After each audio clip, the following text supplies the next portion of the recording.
حضور محدث کبیر کی پسند اعلیٰ حضرت، حضور محدث کبیر کی پسند حضور حجت الاسلام، حضور محدث کبیر کی پسند خواجہ غریب نواز، حضور محدث کبیر کی پسند غوث الاغواث غوث اعظم بڑے پیر دستگیر ہیں، حضور محدث کبیر کی پسند حضور حافظ ملت ہے، مفتی اعظم ہے، اور حضور محدث کبیر کی اس دور کی سب سے بڑی پسند میرے مرشد تاج الشریعہ۔ ہم اس وقت وہی پسند کریں جو حضور محدث کبیر پسند کریں تو یہ ہمارے لیے آخرت میں نجات کا ذریعہ ہوگا۔ حضور محدث کبیر کی سب سے بڑی پسند مسلک اعلیٰ حضرت ہے، حضور محدث کبیر کی سب سے شاندار پسند دینداری ہے، ان کی سب سے اہم پسند زہد و تقوی ہے، اشاعت سنیت ہے، تبلیغ دین ہے۔ عمر کی اس منزل پر پہنچنے کے بعد اس وقت تقریباً 93 سال کی عمر کو حضرت پہنچ رہے ہیں۔ 93 سال کی عمر کو پہنچنے کے بعد کوئی ہندوستان میں ایسا عالم آپ دکھائیے کہ جو صبح اٹھے اور فی سبیل اللہ تخصص فی الفقہ کے طلباء کو پڑھانے بیٹھ جائے، دوپہر تک درس دے اور درس کے بعد پھر قوم کی زلف برہم کو سنوارنے کے لیے ان کے درمیان پہنچے، ان کے ارمانوں کی تکمیل لگ جائے، ان کی تمناؤں کو رکھنے کے لیے اپنے آپ کو زحمت میں ڈال دے۔ آج صبح حضرت بیدار ہوئے، ضروریات سے فارغ ہوئے، درس دیا، اور دوپہر میں ہمارے شہر کے اندر ایک نکاح پڑھنے کے لیے دولہا میاں اور ان کے گھر والوں نے 4 مہینے سے ناک میں تم کر رکھا تھا کہ نکاح پڑھائیں گے تو حضور محدث کبیر پڑھائیں گے۔ ہم سب کی خواہش ہے کہ حضور تشریف لائیں۔ حضور نے کرم فرمایا اور پھر جب چلے تو 1.5 گھنٹہ ایک جگہ جام میں پھنسے رہے، دوہری گھاٹ، گاڑی میں بیٹھے رہے، مگر حضرت نے آنے کے بعد برہمی نہیں ظاہر فرمائی۔ 4 بجے کے قریب خلیل آباد پہنچے، نکاح مغرب کے قریب پڑھایا، مغرب کے بعد کھانا کھایا، اور اس کے بعد دھرم سنگھوا تشریف لے گئے۔ وہاں جا کر کے آپ نے مدرسے کی سنگ بنیاد رکھی، اور وہاں سے پھر آپ کے اگیا شریف میں حضرت حاضر ہو گئے۔ پوری رات جگنا، پورے دن جگنا۔ آج لوگ سمجھتے ہیں کرامت یہ ہے کہ آدمی ہاتھ گھمائے، آنکھ بند کرے اور لوگوں کے سامنے جلیبی لا کر کے رکھ دے تو یہ اس کی بہت بڑی کرامت ہے۔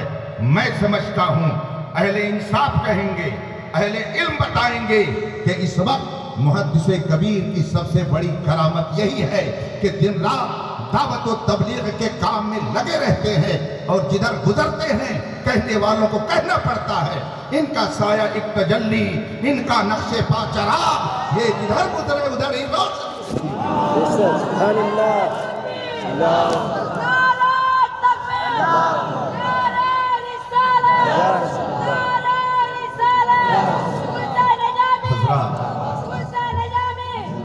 میں ہمت نہیں کر پا رہا تھا کہ تقریر کروں، میں جان چرا رہا تھا آج، اس لیے کہ ابھی ایک روز فون پر حضور سے گفتگو ہوئی تو آپ نے ارشاد فرمایا، میں چاہتا ہوں کہ جتنی جلدی لوگ مجھ سے وہ لے لیں جو میں نے مفتی اعظم سے لیا ہے، لوگ مجھ سے وہ لے لیں جو میں نے حافظ ملت سے لیا، مجھ سے لوگ وہ لے لیں جو میں نے صدر الشریعہ سے لیا ہے، اس لیے کہ میری نظر دیکھ رہی ہے ہندوستان بھر میں اب کم وہ لوگ ہیں جو ان سارے بزرگوں کی امانتوں کو اپنے سینے میں لیے ہوئے ہیں، اور میں تو بہت دنوں سے یہ کہتا رہتا ہوں کہ اس وقت پورے ہندوستان ہی نہیں بر صغیر میں صرف ایک آنکھ ہے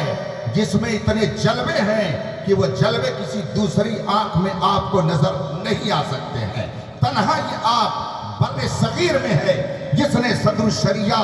اور جس نے صدر الافاضل کے جلووں کو اپنی آنکھوں میں سما رکھا ہے۔ پورے ہندوستان اور بر صغیر کی ہستیوں میں تنہا یہ ذات ہے کہ جس کی آنکھوں میں حضور حجت الاسلام کا جلوہ ہے، سرکار مفتی اعظم ہند کی تجلی ہے، مفسر اعظم ہند کا دیدار ہے۔ یہ وہ تنہا ذات ہے جس نے بڑے بڑے اکابر کی خدمت کی ہے اور بڑے بڑے اکابر علماء کی صحبت میں رہ کر وہ فیوز و برکات حاصل کیے ہیں کہ کوئی دوسرا آپ کو بر صغیر میں اس پائے کا عالم نظر نہیں آ سکتا۔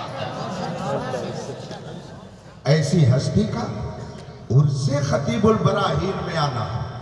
میں نے بہت آزمایا۔ حضرت ایک خاص بات کے لیے کہ کسی کے متعلق کوئی جملہ اگر ارشاد فرماتے ہیں تو نہایت احتیاط کے ساتھ، کسی کے بارے میں اگر تعریفی جملے فرماتے ہیں تو بہت ناپ تول کر کے، مگر